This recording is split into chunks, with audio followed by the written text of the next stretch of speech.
Gracias por este día, Dios. Gracias, Padre, por amarnos, por cuidarnos, por darnos todo lo que necesitamos. Gracias por la familia, por el sustento, por tu amor, por tu salvación, Señor. Disponemos este tiempo para ti. Queremos crecer en tu palabra. Queremos saturar nuestro corazón de tu palabra viva. Que todo nuestro ser, espíritu, alma y cuerpo, sea saturado con tu presencia, Señor, y con las maravillas de tu ley. Toma este tiempo, Señor, te lo pedimos. Danos entendimiento y sabiduría. Te lo pedimos en el nombre de Jesús. Amén. Bueno, vamos a terminar el día de hoy el capítulo 9 del libro de Hebreos. Vamos a comenzar a leer el versículo 16 en adelante. Dice así la bendita palabra de Dios. Porque donde hay testamento es necesario que intervenga muerte del testador, porque el testamento con la muerte se confirma, pues no es válido entre tanto que el testador vive, de donde ni aun el primer pacto fue instituido sin sangre, porque habiendo anunciado Moisés todos los mandamientos de la ley a todo el pueblo, tomó la sangre de los becerros y de los machos cabríos, con agua, lana, escarlata y hisopo, y roció el mismo libro y también a todo el pueblo, diciendo: Esta es la sangre del pacto que Dios os ha mandado. Y además de esto roció también con la sangre del tabernáculo y todos los vasos del ministerio. Y casi todo es purificado, según la ley, con sangre. Y sin derramamiento de sangre no se hace remisión. Fue pues necesario que las figuras de las cosas celestiales fuesen purificadas así, pero las cosas celestiales mismas con mejores sacrificios que estos, porque no entró Cristo en el santuario hecho de mano, figura del verdadero, sino en el cielo mismo para presentarse ahora por nosotros ante Dios, y no para ofrecerse muchas veces como entra el sumo sacerdote en el lugar santísimo cada año con sangre ajena. De otra manera, le hubiera sido necesario padecer muchas veces desde el principio del mundo, pero ahora en la consumación de los siglos, se presentó una vez para siempre por el sacrificio de sí mismo para quitar de en medio el pecado, y de la manera que está establecido para los hombres que mueran una sola vez, y después de esto el juicio, así también Cristo fue ofrecido una sola vez para llevar los pecados de muchos, y aparecerá por segunda vez, sin relación con el pecado, para salvar a los que le esperan. Amén. Bien. Entonces, si se dan cuenta, del 16 al 22 se habla de la necesidad de la muerte de Jesús. Y aquí habla sobre un testamento. Dice: donde hay testamento es necesario que intervenga muerte del testador. Un testamento es la última voluntad de alguien y solo entra en vigor cuando la persona que lo hizo muere. Por lo tanto, Jesús tenía que morir para que el testamento, es decir, su pacto, entrara en vigor. Recordemos que en la enseñanza pasada vimos que la palabra que se ha estado utilizando en este capítulo para pacto, en realidad es la palabra testamento. Ahora el versículo 18 dice: de donde ni aun el primer pacto fue instituido sin sangre. Evidentemente la muerte era necesaria para el antiguo pacto, o sea, el Antiguo Testamento. Prácticamente cada parte del sistema de sacrificios bajo la ley de Moisés era tocada por sangre de animales. Ahora los versículos, todo el 18, el 19, 20 al 22, todos estos, como leímos, no sé si se dieron cuenta, pero repite varias veces la palabra sangre, sangre, sangre, varias veces. En realidad, son 6 veces, revelando con esto el lugar y el poder de la sangre en el ritual del antiguo pacto. Pero la sangre también es importante en el Nuevo Testamento, en el Nuevo Pacto. El versículo 22 dice: sin derramamiento de sangre no se hace remisión. Es decir, no hay remisión de pecado. La gente moderna piensa que el pecado es perdonado por el tiempo, que el pecado es remitido, es perdonado por nuestras buenas obras, por nuestras vidas decentes o simplemente por la muerte. Pero la realidad bíblica nos muestra lo contrario. Si ustedes leen Apocalipsis, van a encontrar que la victoria fue ganada por medio de la sangre del Cordero, no por medio del ingenio, no por medio de la fuerza física o incluso por el esmero espiritual de alguna persona. Entonces, no hay perdón sin derramamiento de sangre y no hay perdón perfecto sin sacrificio perfecto. Y ese fue y sigue siendo Jesucristo. Ahora el versículo 23 nos dice: fue pues necesario que las figuras de las cosas celestiales, fíjense, las figuras de las cosas celestiales fuesen purificadas así, pero las cosas celestiales mismas con mejores sacrificios que estos. Dice: porque no entró Cristo en el santuario hecho de mano, figura del verdadero, sino en el cielo mismo para presentarse ahora por nosotros ante Dios. Estas figuras de las cosas celestiales que dice el 23 es algo que ya habíamos leído con anterioridad en el capítulo 8:5. Dice: los cuales sirven a lo que es figura y sombra de las cosas celestiales, como se le advirtió a Moisés cuando iba a erigir el tabernáculo, diciendo: mira, haz todas las cosas conforme al modelo que se te ha mostrado en el monte. Se refiere a la figura representativa del tabernáculo y de todo lo que se hacía en él. Vimos a inicios también del capítulo 9, todo el capítulo 9, las dimensiones físicas, las características y la organización del tabernáculo. Dice el versículo 2, porque el tabernáculo, recuerden que les comenté que el tabernáculo era una carpa. Y dice que este tabernáculo estaba dispuesta, o sea, estaba organizada de 2 partes. La primera se llamaba lugar santo y contenía el candelabro, la mesa y los panes de la proposición. La segunda parte se llamaba el lugar santísimo, el cual tenía el incensario de oro, el arca del pacto cubierta con oro. Y bueno, entonces el mismo versículo 9, todo el capítulo 9 del 1 al 5, nos dice que todo esto es símbolo para el tiempo presente. Todo lo que se hacía en el Antiguo Testamento dentro de este tabernáculo es símbolo para el tiempo presente.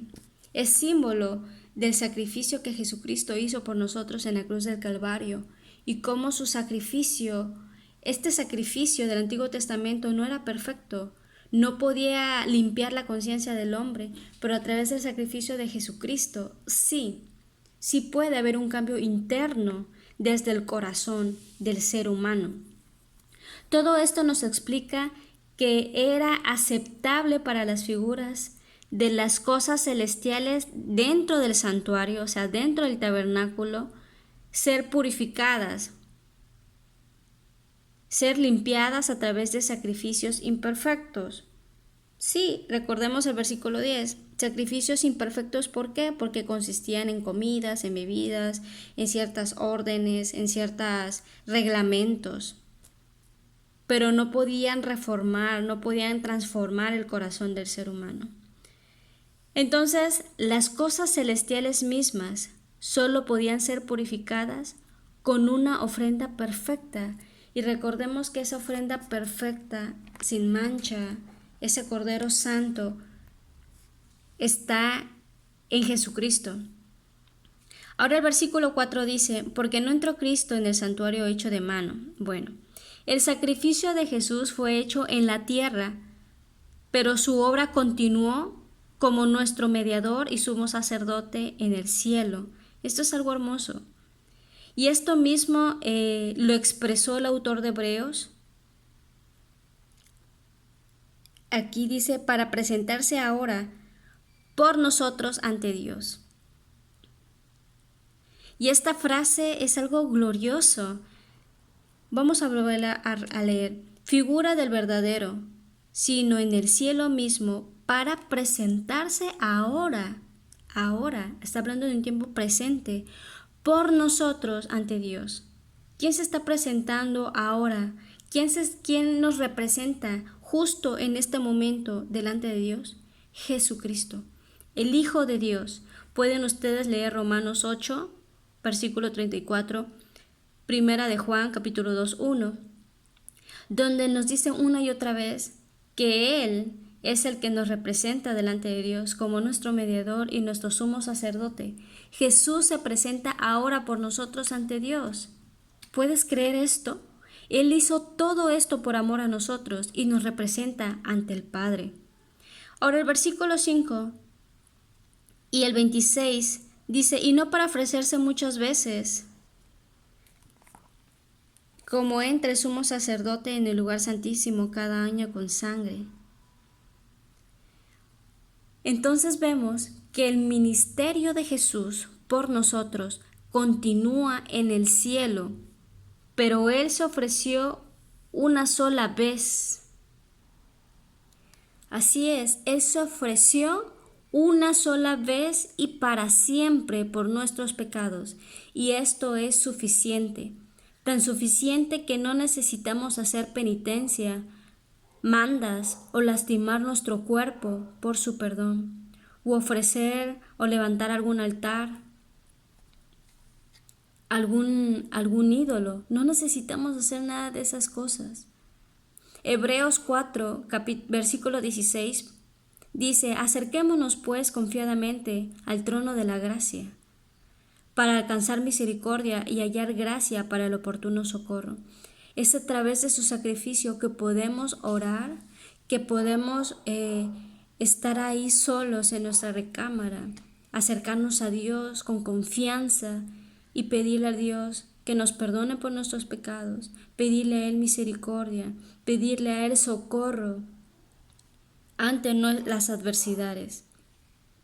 Entonces su victoria en la cruz es mejor que el antiguo pacto, porque los sacrificios imperfectos que hacían debían ser repetidos continuamente.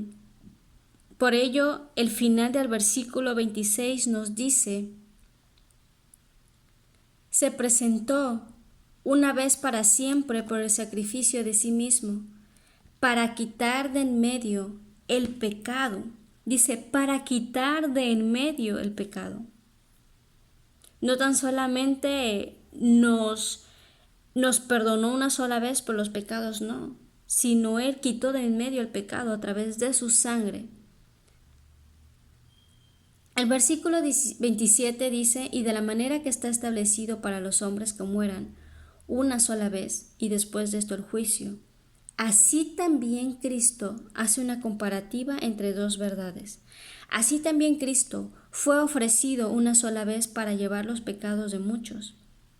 Ok, como vemos, aquí el autor de los Hebreos está diciendo tan cierto, tan evidente, tan real, que como una sola vez moriremos y después de nuestra muerte enfrentaremos un juicio, asimismo Jesús solo tuvo que morir una vez para llevar nuestros pecados. ¿Sí? Entonces son dos verdades indiscutibles, son dos verdades que no tienen ninguna duda. Y aquí está diciendo, solo tenemos esta vida y luego enfrentamos el juicio de Dios.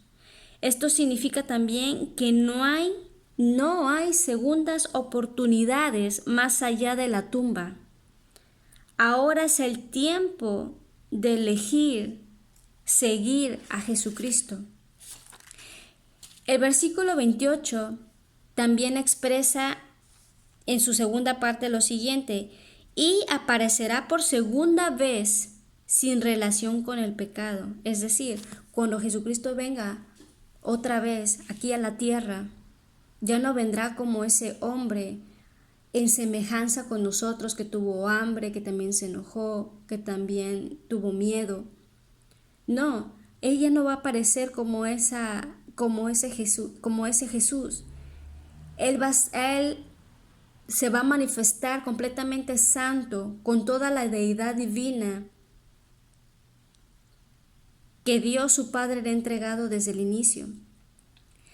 Y dice que aparecerá para salvar a los que le esperan. Para salvar a los que le esperan.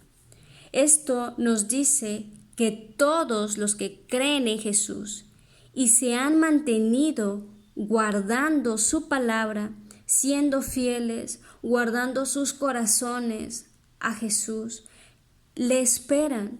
Todos aquellos que están en una búsqueda constante, que se están esforzando para no desviar su mirada de Cristo, son los que le esperan. Desgraciadamente muchos se dicen esperar el regreso de Jesucristo, pero sus vidas demuestran lo contrario, porque están afanados, ocupados en otras cosas, y no abren sus Biblias ningún día a la semana, no oran, no buscan un crecimiento para sus vidas espirituales. Bueno, vamos a terminar con esta enseñanza, con una oración.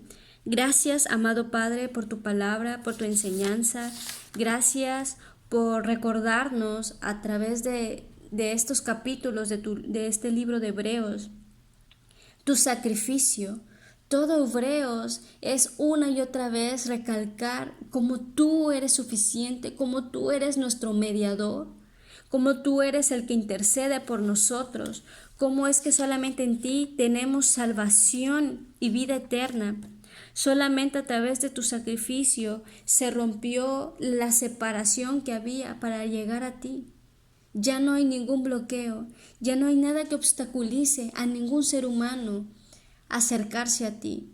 Solamente basta abrir nuestro corazón y abrir nuestra boca y reconocer que tú eres nuestro Señor, reconocer que tú moriste por nuestros pecados y que resucitaste al tercer día y que ahora estás sentado a la diestra de Dios Padre.